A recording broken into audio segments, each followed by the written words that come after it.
The mountain with no shadow. Chapter 1. The mountain that arrived. There is a mountain in the north of Japan that does not appear on any map made after the 17th century. This is not because the mountain is small or unremarkable. It is by any measure a significant mountain, its peak rising above the tree line into permanent snow, its base covering a valley floor so wide that a person walking its perimeter would need 3 days to return to where they started. The reason it does not appear on maps is simpler and stranger than that. The cartographers who came to draw it could not agree on its shape. Each one who climbed to a vantage point and looked at it saw something different. Not dramatically different. Just enough. The outline of the peak against the sky, the angle of its southern face, the precise way it met the valley floor on its eastern side. Each drawing was slightly wrong in the eyes of every other cartographer. And so after several generations of failed attempts, the mountain was left off the maps entirely. The people who lived near it did not find this surprising. They had always known the mountain was not the kind of thing that could be drawn. Its name, in the dialect of the villages closest to it, meant approximately the one that stays, not the one that does not move, which would be true of any mountain, the one that stays. The distinction mattered to the people who lived near it, though they found it difficult to explain to outsiders. Other mountains, they said, were simply there. This mountain was present. There was a quality of attention to it, a sense that it was aware of the valley below in the way that a very old person is aware of a room they have sat in for decades, not looking at it exactly, just holding it, knowing it completely, without needing to look. The oldest stories about the mountain said that it had not always been there, that it had arrived. This was considered by scholars who heard it to be the kind of mythological language common to sacred sites, a way of expressing the mountain's importance rather than a literal claim. But the people who lived near it did not mean it as a figure of speech. They meant that their ancestors, many generations back, had woken one morning and found the mountain there, where the day before there had been only sky. The valley had existed before the mountain. The mountain had come to the valley. Whether this was true in any historical sense was impossible to say. But the people who lived nearest to it, who had grown up with it at the edge of every view, every morning, every season, believed it in the way you believe something you have never had reason to question. There were older accounts, kept in a temple some distance from the valley, that described the morning the mountain appeared. The accounts were written several generations after the event and drew on stories passed down through families, so their reliability was uncertain. But they agreed on certain details. The morning had been entirely ordinary up until the moment it was not. People had risen and begun their work, feeding animals, lighting fires, drawing water. The sky had been clear. The air had been still, and then at some point in the mid-morning, someone had looked north and seen the mountain. It was already fully formed. It was not rising out of the ground or growing. It was simply there, as if it had always been there, and they had simply failed to notice it until now. Several of the accounts noted that the animals were not disturbed. The dogs did not bark, the horses did not startle, as if the mountain's arrival had been so quiet, so completely without disturbance, that even the animals had accepted it without question. In the days that followed, people went to look at it. They walked to the valley's northern edge and stood and looked at the mountain that had not been there before. No one was afraid. This was remarked upon in several of the accounts, as if the writers expected fear and were surprised by its absence. What people felt instead, the accounts said, was something closer to recognition, as if the mountain were not a new thing but a familiar one, returned after a long absence. As if the valley had been waiting for it, had felt incomplete without it, had not known it was incomplete until the thing that completed it arrived. The mountain cast a shadow, as all mountains do, long in the morning toward the west, long in the evening toward the east, absent at midday when the sun was directly above. But the old people said that on certain nights, nights of the full moon in winter, when the sky was completely clear, and the snow on the peak caught the moonlight and held it, the mountain cast no shadow at all. That it stood in the moonlight and the moonlight passed through it or around it, or simply did not apply to it in the way that it applied to other things. They said if you stood in the valley on such a night and looked at the ground around the base of the mountain, you would see the shadows of the trees, and the shadows of the houses, and the shadows of the fences, and the shadows of the stones, and your own shadow stretched long and pale across the snow, and at the center of all of it, where the mountain's shadow should have been, nothing. Just moonlit ground, as if the mountain were not there.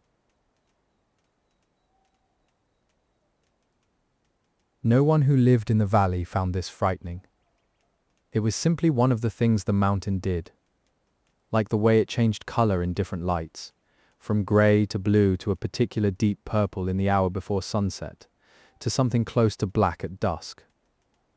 Like the way the weather moved differently around it than around other mountains, storms parting at its peak and flowing around its sides, the valley below almost always spared the worst of what came from the north. The mountain, the people said, was considerate. This was the word they used. Not protective or sacred or powerful, though they would have agreed it was all of those things. Considerate. As if it had made a decision long ago to be careful with the small things that lived in its shadow. Chapter 2. The Shrine with No Name. There was a shrine at the mountain's base, on its southern side where the tree line ended and the bare rock began. It was not a grand shrine. No painted gate, no stone lanterns, no carved figures.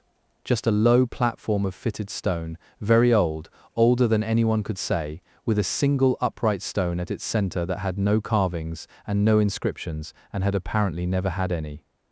People left things at the shrine, but not the usual offerings. Not rice or salt or sake. They left things they had been carrying too long. A letter never sent, weighted with a stone. A piece of cloth from a garment belonging to someone who had died. A child's sandal. A name written on paper and folded many times until it was very small. The shrine had no deity that anyone named. It was not dedicated to anything in particular. It was simply a place where things could be left and where the mountain, in its vast and patient way, would take them. People came from some distance to leave things at the shrine. Not in large numbers, not in processions or pilgrimages of the organized kind. They came alone, usually, or in pairs. They came at all times of year and at all times of day, though most came in the early morning or the late evening, the threshold hours, the times when the light was neither one thing nor another, and it was easier to do the things that needed doing in that kind of light. A woman came one autumn carrying a bundle of her husband's belongings. He had died in the spring, and she had not been able to bring herself to give them away or burn them, or simply put them in a box in the back of a cupboard where they would sit and accumulate the particular sadness of unused things.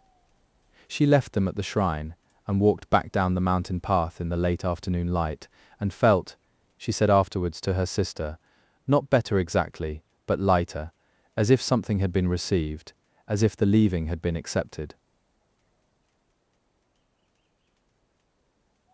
A man came in midsummer, carrying a secret he had held for 20 years, something he had done in his youth that had not been wrong exactly, but had not been right either.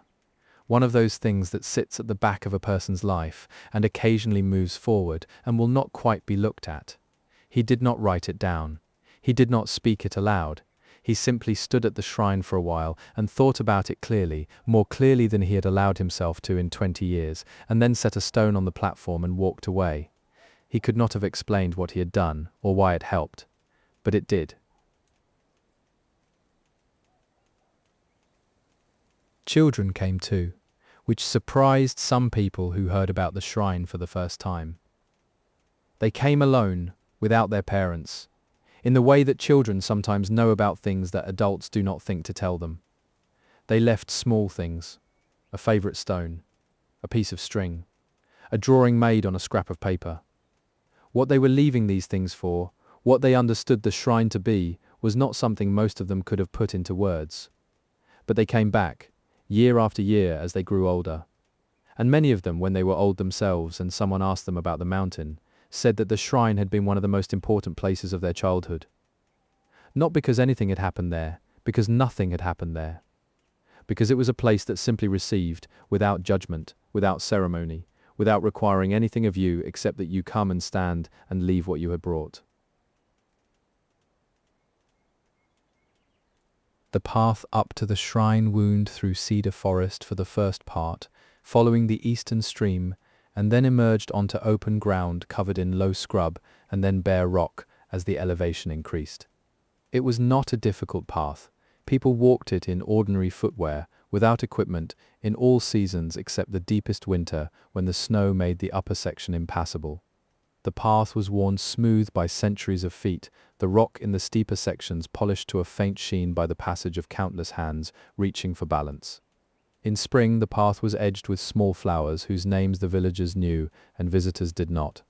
In autumn, the scrub on either side of the path turned colors that were less dramatic than the lower forest, but more sustained, a slow fade from green through yellow to a pale straw color that lasted well into winter. The view from the shrine was one of the things people came for, even those who had no particular interest in leaving anything there. From the shrine platform you could see the whole valley, the village small and orderly in its center, the fields and their geometric patterns around it, the river catching light in its lower reaches, and beyond the valley's southern rim, the beginning of the lowlands, and beyond that, on very clear days, a pale blue suggestion of the sea. But most people who stood at the shrine did not look south. They looked up. From the shrine, the mountain rose directly above you, and at this distance and this angle, it was possible to see things that were not visible from the valley floor.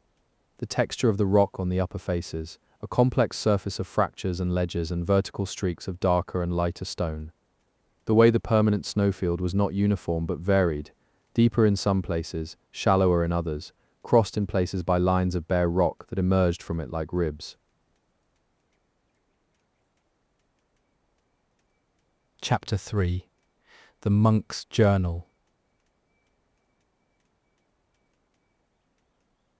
A monk who had lived near the mountain for 30 years wrote about it in a journal that was later found and copied and passed among certain scholars who studied such things. He wrote that the mountain had taught him one thing that all his years of study and practice had not. He wrote that most of his life he had been trying to empty himself, to become still, to achieve through discipline the quality of presence that the great teachers described. He had found it very difficult.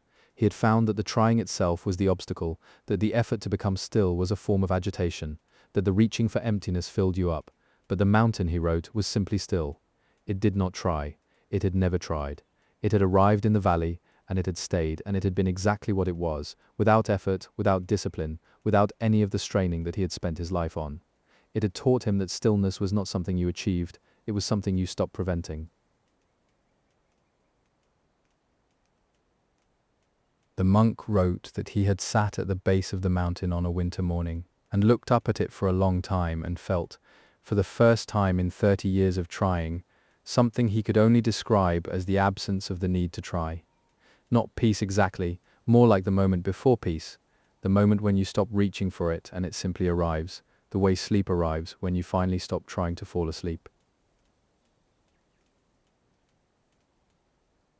He had come to the valley as a young man, newly ordained, full of the particular certainty that comes from having recently decided what one's life is for.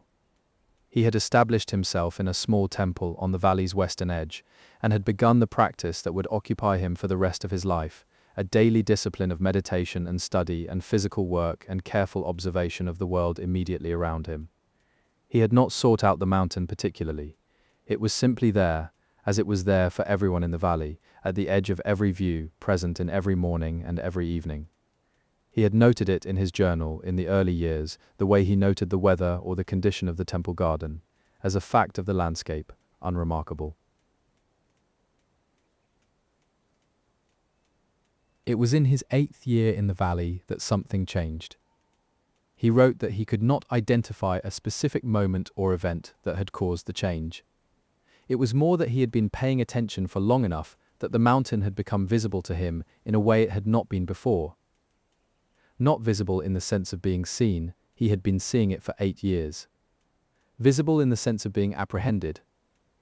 He wrote that there was a difference between seeing a thing and receiving it, and that he had been seeing the mountain for 8 years before he began, tentatively and intermittently, to receive it. What he received in those first tentative encounters was difficult to describe, and he made many attempts in the journal. He wrote about the quality of the mountain's presence, how it was not assertive, did not impose itself, and yet was completely impossible to ignore if you were paying attention. He wrote about the sense it gave him of something that had settled completely into itself, that had no remainder, no gap between what it was and what it appeared to be. He wrote that in his years of practice, he had been searching for exactly this quality in himself, this completeness, this absence of remainder, and had found it very difficult to achieve, and here it was in the mountain, effortlessly, perpetually, as a simple fact of what the mountain was. He found this, he admitted, both humbling and strangely encouraging. If the quality existed anywhere, even in a mountain, then the quality existed. That seemed to matter. In his later years, when his body had grown slower and the walks he could take had shortened, he spent more time simply sitting at the window that faced the mountain and looking. He wrote about this period with a simplicity that was different from his earlier, more effortful prose. He wrote, "I look at the mountain, this is enough." He wrote, "The mountain does not change, and I change, and this is instructive." He wrote, "I have been here 30 years and I have not understood the mountain. I have come to believe that understanding it is not the point. Being near it is the point." He wrote these things in the plain hand of a man who had stopped trying to say things precisely and was simply saying what was true.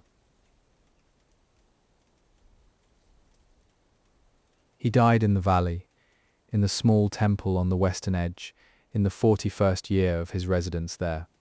The journal was found after his death by the family who had maintained the temple. They could not read all of it, his handwriting having grown small and irregular in the later entries, but what they could read they copied carefully and shared with others who came to ask about the monk who had spent his life near the mountain. His name, like the shrine's name, like the mountain's name in any language outside the valley dialect, has not survived. He is referred to in what records mention him simply as the monk who lived near the mountain that stays. He would not, one imagines, have minded. Chapter 4. The Seasons of the Mountain. Spring came late to the valley, later than to the lowlands, because the mountain kept the cold longer than the surrounding landscape. The snow on the lower slopes lingered into the 4th month, sometimes the 5th. But when the warmth finally came, it came quickly, as if the valley had been holding it back and then released it all at once. The trees came into leaf in the space of a week. The stream that ran along the mountain's eastern base, frozen since the 11th month, broke up with a sound somewhere between cracking and singing, and ran cold and clear and fast, carrying pieces of ice that turned slowly in the current and caught the new light. The birds returned in spring, and their return was felt in the valley as a restoration of something that had been missing rather than simply as a seasonal change. The winter had its own sounds, the wind in the bare branches, the occasional crack of ice, the silence of snowfall, and these sounds were not unpleasant, they were the valley's winter voice. But the return of the birds was the return of a liveliness, a multiplicity, a sense of the valley being fully inhabited again after the spare months of cold.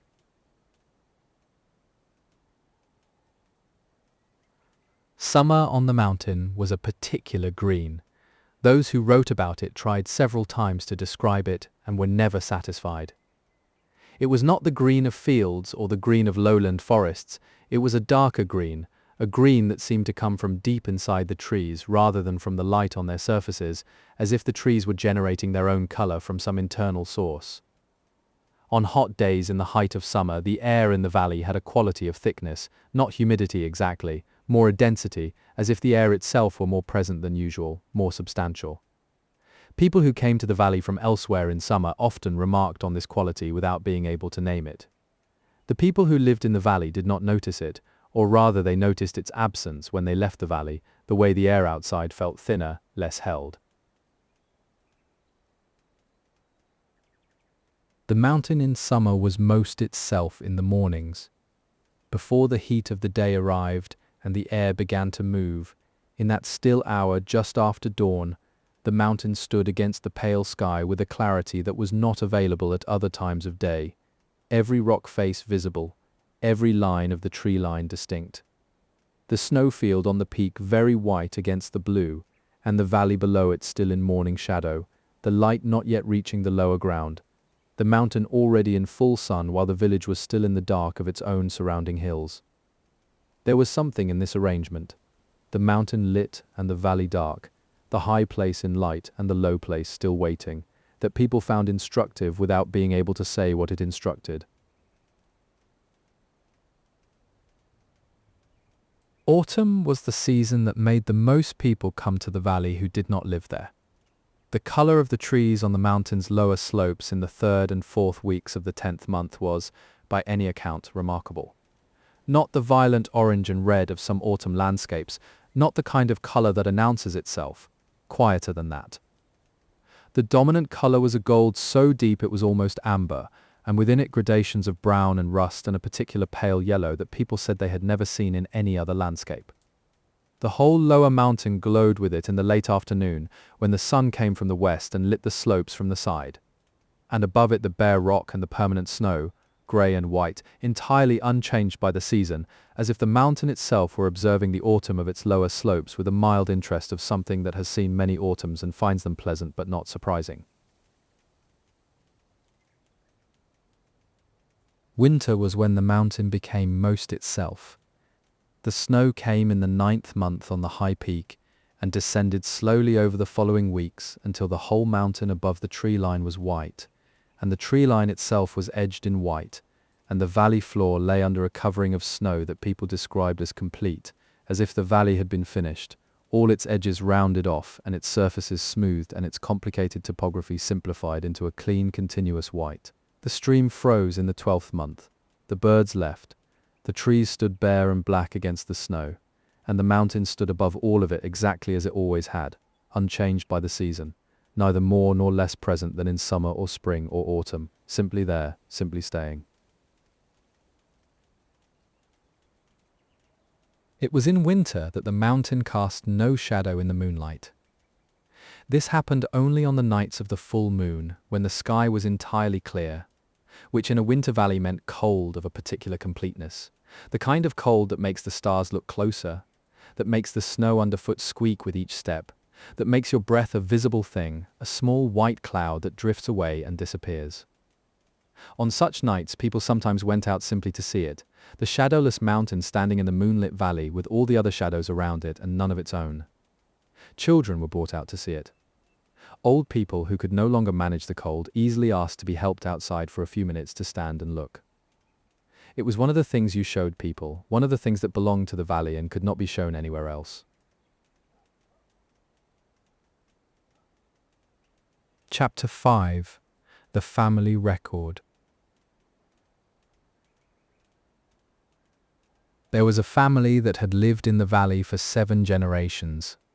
Their house was the oldest in the village, rebuilt several times over the centuries, but always on the same ground. The same low hill with the same view of the mountain from the eastern window. The family kept a record, not an official one, not the kind kept by temples or government offices, but a private one, a series of plain-covered books passed from one generation to the next, in which each person who had lived in the house had written, in whatever way seemed right to them, something about the mountain. The earliest entries were brief. A few lines noting the weather, the season, something the mountain had done. The snow came early this year and the mountain went white by the 9th month. The mountain was red in the evenings all through the 7th month, redder than anyone could remember. The mountain was hidden in cloud for 11 days, and when the cloud cleared there was more snow on the peak than there had been before, though it was still summer. These early entries had the quality of weather records, factual and spare, the writers apparently not yet certain what the record was for or how much of themselves to put into it. Later generations wrote more. One writer, a woman from the 4th generation, filled several pages with a description of watching the mountain at dawn over the course of a single winter. She wrote every morning for 4 months, very early, before the household was awake, sitting at the eastern window with the record book in her lap. She described the way the mountain emerged from darkness each morning, not all at once, but gradually, the peak appearing first as a slightly lighter darkness against the dark sky, then as a shape, then as a color, the gray coming into it slowly as the light grew, and then the moment, different every morning, when the sun touched the snow on the peak, and it went from gray to white to, for a few minutes, a pale gold that was unlike any other color in the landscape. She wrote that she had watched this happen 117 mornings over the course of that winter, and that it had been different every morning, not dramatically different, just enough. She wrote that she had come to believe that the mountain was not performing the sunrise. It was receiving it. There was a difference, she said, and she had spent 4 months trying to understand what that difference was. A man from the 5th generation wrote almost nothing about the mountain's appearance. He wrote instead about its effect on him. He was a practical man, a farmer, not given to what he called cloud thinking, and he was somewhat embarrassed by what he wrote, which was that the mountain made him feel less alone.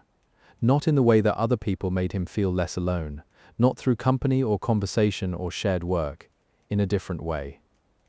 In the way that a very large and very old thing makes you feel less alone by demonstrating that the world is bigger and older than your particular situation in it.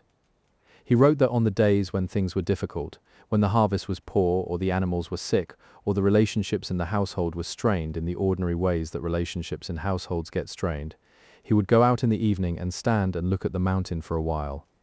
He did not ask it for anything. He did not pray. He just looked at it, and it helped. He wrote in his plain farmer's hand that he thought perhaps it was because the mountain did not need anything from him. Most things in his life needed something from him. The mountain did not. It was simply there, asking nothing, offering nothing in particular, just being what it was with a completeness that he found, without being able to explain it. Comforting.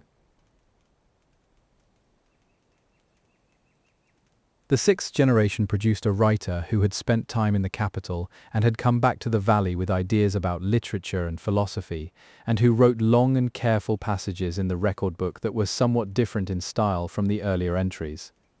He wrote about the mountain as a philosophical problem. He wrote that the mountain troubled him precisely because it resisted the categories he tried to apply to it. It was not beautiful in the way that beautiful things were beautiful, not dramatic, not composed, not arranged for effect. It was not sublime in the way that sublime things were sublime, not overwhelming, not terrifying, not making you feel small in the way that great heights and great depths were supposed to make you feel small. It did something else, something he struggled to name. He tried several names over the course of several entries.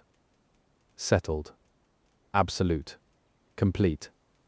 He kept returning to complete. He wrote that the mountain seemed to him to be a thing that had finished becoming what it was and was now simply being it, without remainder, without anything left over, without any gap between what it was and what it appeared to be. The most recent entry in the family record was made by a woman of the 7th generation who was, at the time of writing, quite old. She wrote very simply. She wrote that she had lived her whole life with the mountain at the edge of every view, that it had been there every morning when she woke and every evening when she went to sleep, that she had never once in all those years taken it for granted, which she knew was unusual and which she attributed not to any particular quality of her own, but to the mountain itself, which had a way of making itself noticed without insisting on it. She wrote that she had sometimes wondered what it would be like to live somewhere without a mountain, without that particular fixed point at the edge of every day. She had never done so and by now never would.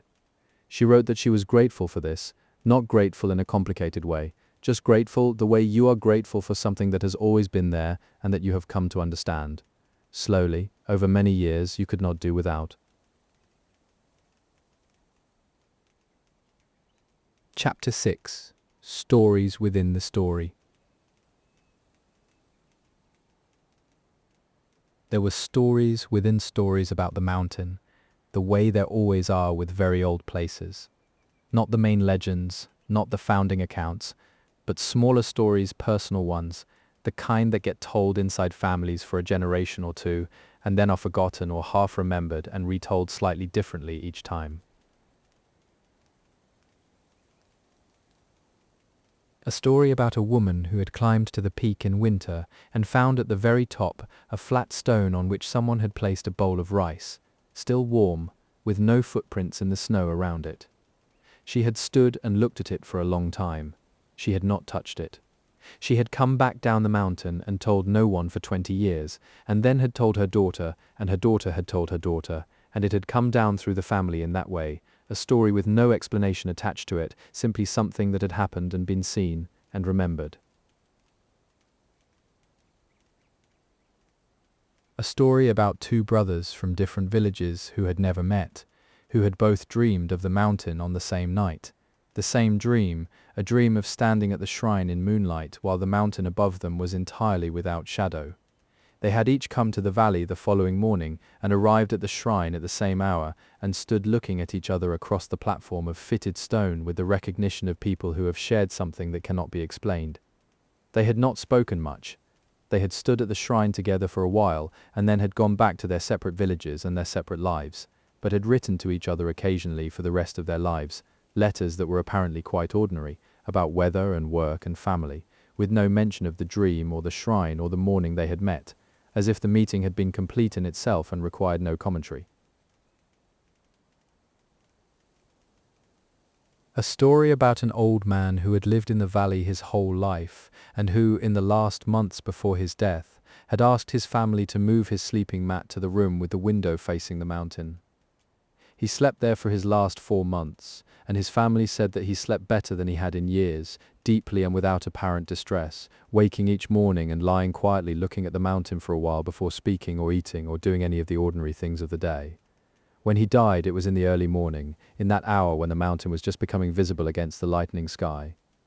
His family, who had been with him through the night, said that in his last minutes he had turned his head toward the window and looked at the mountain with an expression they could only describe as recognition, as if he was seeing something he had expected to see, something he had been looking forward to seeing, something that was, at last, exactly as he had always known it would be.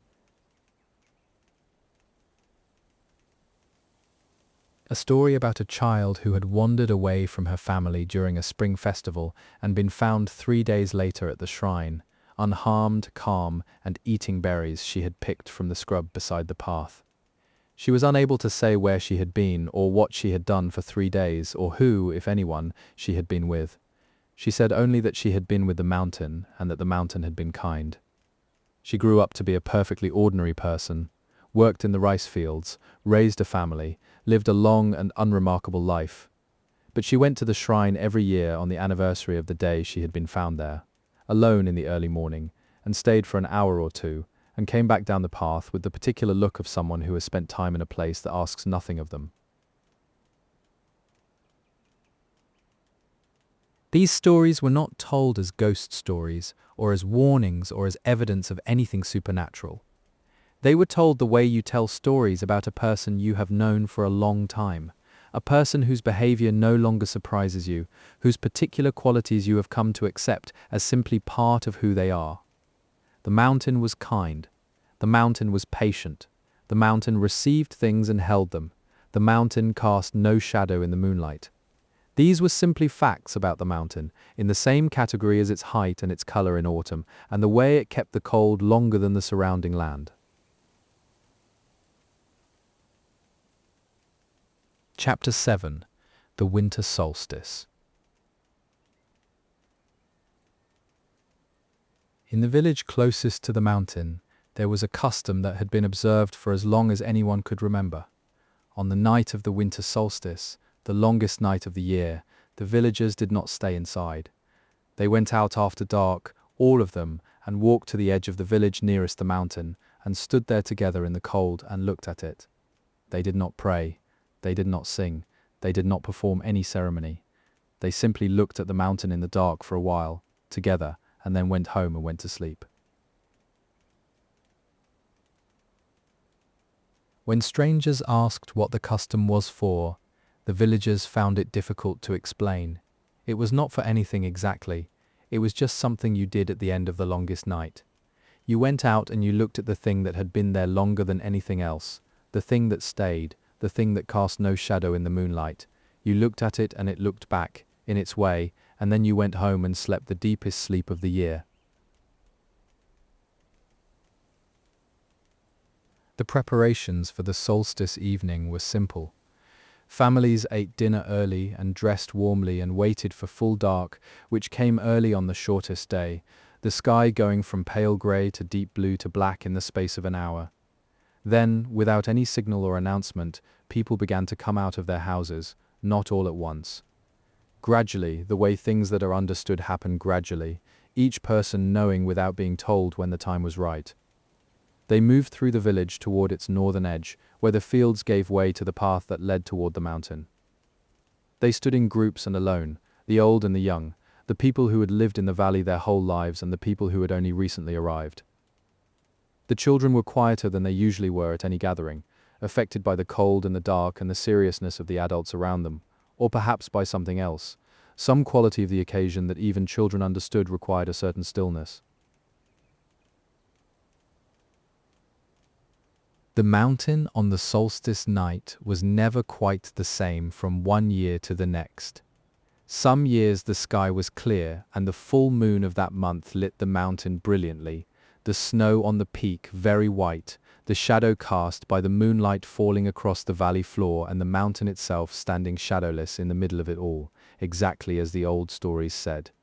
Other years cloud covered the sky and the mountain was a dark shape against a darker sky, barely visible, more felt than seen. Some years it snowed on the solstice itself, and the village and the fields and the path and the mountain's lower slopes were all the same color, a soft continuing white, and the mountain could be sensed rather than clearly seen, a great mass in the dark, present and patient.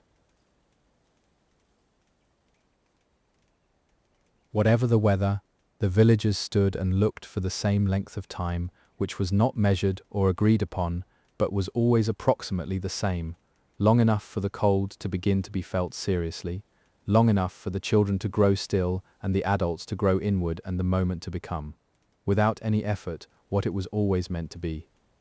And then, without signal or announcement, people began to move back toward the village, the children first, running ahead. Then the adults, slowly, in small groups. The last to leave were always the oldest, who stood longest and moved most slowly, as if they were reluctant to end the encounter, or as if they were simply in less of a hurry than anyone else, having learned, over many years of standing here, that there was no need to rush away from something that would be there again tomorrow, and the day after, and in all the years to come. Chapter 8. What Stays?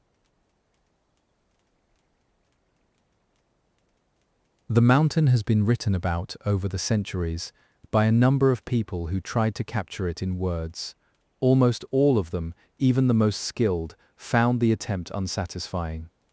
The mountain resisted description, not because it was too complex, but because it was too simple, because the thing that mattered about it was not any of its particular qualities, but the totality of them, the sense of something complete, and that completeness, by its nature, could not be broken into parts and reassembled in language. The cartographers had found the same problem in a different form. The mountain could not be drawn, because what made it the mountain it was could not be captured in lines and measurements. It existed in a register that neither maps nor words could quite reach. The people who lived near it did not try to describe it. They simply lived near it. They woke each morning with it at the edge of their view and went to sleep each night with it there. And over the course of a life they accumulated, without effort, a knowledge of it that was not knowledge of facts or qualities, but something more like the knowledge you have of a person you have lived alongside for many years. A knowledge that lives in the body as much as in the mind, that expresses itself not in descriptions but in the particular ease you feel in their presence, the particular quality of rest that comes from being near something you know completely, and that requires nothing of you except your presence. There was a word used in the valley for this quality of knowledge, this accumulated familiarity that had passed beyond thought into something more like sensation. The word meant approximately living alongside, but in the sense of a long and settled coexistence rather than a temporary proximity. It was a word used for people too, for the knowledge that comes from sharing a house or a field or a village with someone for decades. The people of the valley used it without embarrassment for the mountain. They said they had lived alongside the mountain for generations, and that the mountain had lived alongside them, and that this living alongside was one of the central facts of their lives, as fundamental and as difficult to explain as any other fact about what it meant to be the particular people they were in this particular place, in this particular valley that the mountain had arrived in one morning and had not left since. The last snow of winter on the mountain's lower slopes melted in the 5th month, sometimes the 6th. The melt was gradual, retreating up the hillside day by day, and it could be tracked from the village, the line of white moving slowly upward until only the permanent snowfield remained, which never melted entirely, which had not melted in any year that anyone could remember. In a dry year the snowfield shrank, and in a wet year it grew, but it was always there, the white on the peak, visible from every point in the valley on every clear day, a constant in the landscape that the eye had learned to expect, and that its absence, on overcast days when cloud covered the upper mountain, was felt as a small loss, a faint wrongness in the view, the familiar thing not where it should be. And then the cloud would clear, and the peak would reappear, and the valley would feel, as it always felt at such moments, that something had been returned to it. That the mountain which had arrived one morning long ago and had been staying ever since was staying still, that it had not, while hidden in the cloud, gone anywhere, that it was exactly where it had always been and would always be, the one that stays, still here, still present in its patient, considerate, shadowless way, holding the valley as it had always held it, asking nothing, going nowhere, here. The mountain is there still, or rather, the mountain stays. The snow on its peak catches the winter moonlight and holds it. The storms part around it and flow away to the south. The shrine at its base receives what people bring to it and holds it in the old patient way of things that have been receiving for a very long time. The family record sits in its box in the oldest house in the village. The path to the shrine is worn smooth by centuries of feet. And somewhere in the valley there are people sleeping, as there have always been people sleeping in this valley, with the mountain at the edge of the dark outside their windows, present and patient and asking nothing, casting its shadow in the daylight and no shadow in the moonlight, staying as it has always stayed, as it will always stay, long after the last lamp in the valley has gone out and the last voice has fallen quiet, and there is only the mountain and the dark, and the snow on the peak catching the moonlight and holding it, quietly, in the old way, in the way of things that have no need to do anything but stay. Chapter 9. The Cartographer Who Stayed. Of all the cartographers who had come to the valley over the centuries, most had left frustrated, their drawings incomplete or contradictory, their notes full of observations that cancelled each other out. But one had stayed. His name was Eso, and he had arrived in the valley in the middle of his career, commissioned by a provincial authority to produce a definitive map of the northern mountain districts. He had come expecting to spend 2 weeks. He had stayed 11 years. He had not intended to stay. In the first weeks he had done what all the cartographers before him had done, climbed to every available vantage point, made his measurements, drawn his outlines, compared them to the drawings of his predecessors, and found, as they had all found, that the drawings did not agree. Not wildly, just enough. The mountain's peak shifted slightly depending on where you stood to observe it. The angle of the southern face changed. The precise relationship between the summit and the ridgeline to its east was different in the morning from what it was in the afternoon. He checked his instruments. He remeasured. He climbed to the same vantage point on consecutive days and made the same drawing, and found that the two drawings, though nearly identical, were not quite the same. He spent the first 3 months trying to resolve the discrepancy. He made more measurements than any cartographer before him, from more positions at more times of day. He filled 6 notebooks with observations. He corresponded with colleagues in the capital who suggested errors in his instruments or in his methods. He checked both and found neither. The discrepancy was real. The mountain was genuinely different from different positions and at different times. Not in any dramatic way. in a way that was just beyond the threshold of what a map could accommodate. In the 4th month, something shifted in him. He stopped trying to resolve the discrepancy and started, instead, simply to observe it. He went out each morning with his notebook not to measure but to look.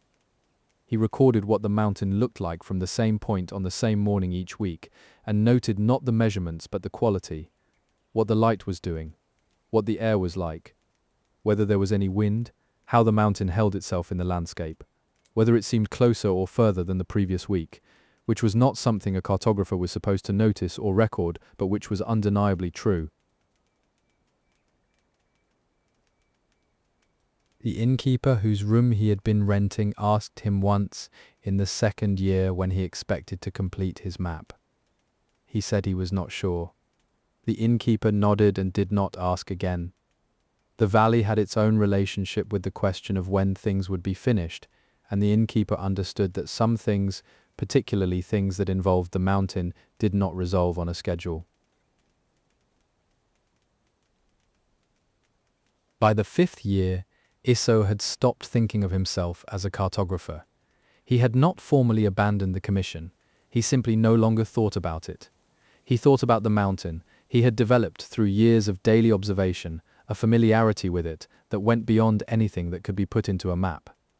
He knew the particular way it looked in the hour before a storm, a slight darkening of the upper rock faces that appeared 2 or 3 hours before the weather changed, more reliable than any other indicator he had observed. He knew the way it caught the last light of autumn evenings and held it for a few minutes after the valley floor had gone into shadow, so that the peak was briefly the brightest thing in the landscape, lit from a sun that had already set. He knew the sound the wind made coming off it in early spring, different from the sound of wind anywhere else he had been, higher and cleaner, as if the mountain were tuning it. In the 7th year he began writing. Not a map, not a surveyor's report, a description. He wrote about the mountain the way you would write about a person you had studied for a long time, not cataloguing their features, but trying to convey the quality of their presence, the effect they had on the air around them, the way they changed the light. He wrote slowly, revising constantly, aware that he was attempting something that language was not quite equipped for, and proceeding anyway because the attempt seemed worth making, even if it could not fully succeed. He completed the description in the 10th year. It was long, several hundred pages, and covered every aspect of the mountain he had observed over a decade of daily attention. He sent a copy to the provincial authority that had commissioned his map along with a letter explaining that the map could not be made, that the mountain did not submit to cartography, and that he had produced instead what he could produce. He did not receive a reply. He kept a copy of the description in his room at the inn, and continued to revise it occasionally, adding new observations, changing his account of things he had understood incorrectly in earlier years. He died in the valley in his 11th year there in the spring, when the stream was running clear and fast from the melt, and the first birds had returned. He had been in good health until the last few days, and had gone out as usual each morning to look at the mountain until 3 days before he died. The innkeeper's family buried him in the village cemetery, which had a view of the mountain from its eastern edge. The description he had written was kept for a while in the temple, and then was lost, or rather was not lost, but was absorbed into the general accumulation of things the valley had received and held over the centuries, becoming part of that vast and patient store of observation and memory that the mountain, in its quiet way, had always attracted.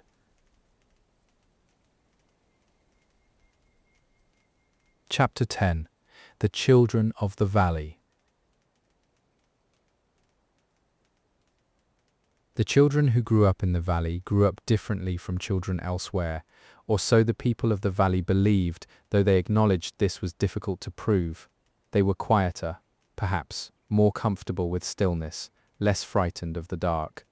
These were not qualities that showed up in any formal assessment. They were simply things that people noticed when valley children went elsewhere, to schools in the lowland towns or to apprenticeships in the cities, and were noticed by the children themselves when they encountered children from other places and found them, without quite being able to explain it, less at ease in the world than they were. The children learned about the mountain the way they learned about everything else in the valley, not through instruction, but through proximity. They grew up with it at the edge of every view, and by the time they were old enough to ask questions about it, they had already absorbed the basic facts of it through years of looking. They knew it changed color in different lights. They knew it cast no shadow in the moonlight. They knew there was a shrine at its base where people left things. They knew it had arrived one morning a very long time ago and had been staying ever since. These things were simply part of the landscape of their understanding, no more remarkable than the fact that the stream ran east or the village was in the valley's center. But the mountain also taught them things that were harder to name. Children who grew up watching a thing that was simply and completely itself, without effort, without apology, without any gap between what it was and how it appeared, absorbed something of this quality. They learned, without being taught, that it was possible to be a thing entirely. That presence was not something you performed, but something you stopped preventing. They did not have words for this. They did not need words for it. It was simply a quality they carried, developed early, refined over years of living in the mountain's vicinity. The valley had a tradition, informal and unannounced, of taking children to the shrine for the first time at the age of 7. Not in any ceremonial way. A parent or grandparent would simply say one morning, "Let us walk up to the shrine today," and they would go. The child would walk the path through the cedar forest and across the scrub to the bare rock and up to the platform of fitted stone with its single unmarked upright stone, and would stand there and look at the mountain directly above and at the valley below, and at the small collection of things that people had left on the platform, and would feel whatever they felt. No one told them what to feel. No one explained the shrine or what it was for or what they should do there. They simply stood and looked and were present in that place for a while and then walked back down. Most children remembered this first visit for the rest of their lives with a clarity unusual for memories of that age. Not because anything dramatic happened, because of the quality of the attention it required. Something about the shrine and the mountain above it and the valley below asked you to be entirely where you were, and children who had not yet learned to be anywhere other than where they were experienced, this is a kind of recognition, a confirmation of something they already knew. This is how to be here, the place seemed to say. You already know how, you have always known.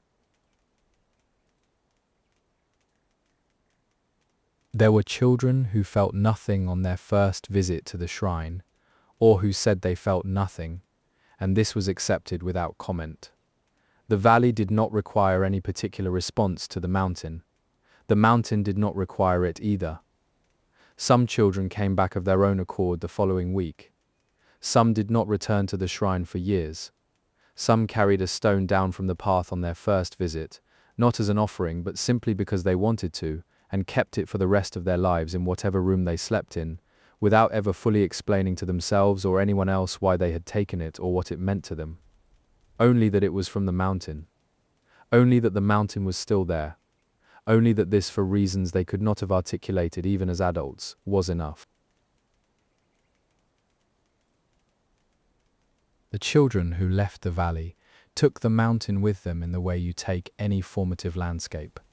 Not as a memory exactly, but as a register, a calibration, a sense of what things were like at their most complete. They found that other landscapes, however beautiful, however dramatic, did not quite have the quality the mountain had. They found that other places were beautiful in ways that asked something of you, that required your appreciation, that performed for you. The mountain had never done that. It had simply been there, asking nothing, and they had grown up understanding this as the default condition of the world, as what things were like when they were most themselves, and they spent the rest of their lives in whatever valleys or cities they ended up in, looking for that quality, and finding it only occasionally and incompletely, and being grateful for each partial encounter with it, the way you are grateful for something you cannot have fully, but can sometimes almost touch.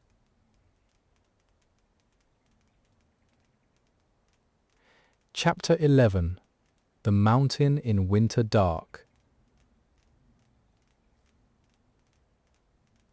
The deepest part of winter in the valley was the part that came after the solstice, after the longest night, in the weeks when the days were still short and the cold was at its most complete, and the mountain was white from base to peak, and the valley floor was white, and the sky was often white, and the whole landscape existed in gradations of white and grey, and the particular blue-black of bare tree branches against snow. It was the quietest time of year, the quietest time in a valley that was always quiet. People in the valley did not find this time of year difficult in the way that people elsewhere sometimes found deep winter difficult. They did not speak of waiting for spring or counting the days until the light returned. They moved through the deep winter with the same unhurried attention they brought to every other season, noting its particular qualities, doing the work that needed doing, resting when rest was possible. The mountain helped with this. It was most itself in winter, as the old people had always said, and its completeness in that season communicated something to the people who lived near it, a sense that this too was a full season, not a diminished one, not a waiting period, but a thing entire in itself. On the coldest nights, when the temperature dropped far enough that the snow squeaked underfoot and the breath came out in clouds that hung in the still air longer than usual, the sky above the valley was extraordinary. The cold cleared the air of everything that ordinarily softened the stars, and the stars appeared in such numbers and with such brightness that the sky seemed closer than it usually was, as if the cold had contracted it, brought it nearer. And in the middle of that enormous sky, above the white mountains and the white valley, the stars went on in their slow revolution, indifferent to the cold, indifferent to the winter, unchanged by any season. The mountain on these coldest nights had a quality that was different from any other time of year. The cold seemed to sharpen it, to make its edges more precise, to strip away whatever soft quality it had in warmer months, and leave something harder and cleaner and more itself. The snow on its upper faces caught the starlight and the moonlight, and held it in a way that made the mountain look, from the valley floor, faintly luminous, as if it were generating its own pale light from somewhere deep within the rock. People who could not sleep on these coldest nights sometimes went outside simply to stand and look at it, not at anything in particular, not with any purpose, just to be outside in the cold dark with the mountain there, doing what it always did, which was to stay. There was something in this that helped with sleeplessness in a way that was difficult to explain. Perhaps it was the cold itself which was clarifying. Perhaps it was the scale of the mountain which put things in proportion. Perhaps it was simply the comfort of constancy, the fact that the mountain was exactly where it always was, exactly as it always was, unchanged by the hour or the season or the sleeplessness of the person standing in the cold looking at it. A woman who had lived in the valley her whole life, and who was known for her practical nature and her impatience with what she called unnecessary mystery, said once that she had found the cure for sleeplessness, and the cure was the mountain. She said this without mysticism and without poetry. She said that when she could not sleep, she went outside and looked at the mountain for 10 minutes, and then went back to bed and slept. She said she did not know why this worked, and she did not particularly care why it worked. She said it had worked for 40 years without fail, and she saw no reason to complicate a simple thing with explanations. Others in the valley said something similar, in different ways. That the mountain was good for sleep, not in a medicinal way, not in the way of remedies and treatments, but in a more fundamental way, that being near something that was completely at rest, completely at home in itself, completely without restlessness or urgency, or the sense that it should be somewhere other than where it was, had an effect on the restlessness in people that was simply and directly calming. That stillness, like warmth, could pass from one thing to another. That you could absorb it by proximity if you were sufficiently present and sufficiently open. The mountain in the deepest winter dark stood above the valley as it always stood, patient and permanent and indifferent to the cold in the way that mountains are indifferent to cold, which is to say completely, which is to say that the cold was simply part of what the mountain was in winter, as the warmth was part of what it was in summer, as the gold was part of what it was in autumn, and none of these things changed it or added to it or subtracted from it. They were simply the mountain in its different seasons, the same mountain, the one that stayed exactly where it had always been, holding the valley in its patient way, asking nothing, going nowhere, here in the dark, here in the cold, here as it had always been, as it would always be, still and complete and entirely itself, in the deep winter quiet, under the close bright winter stars.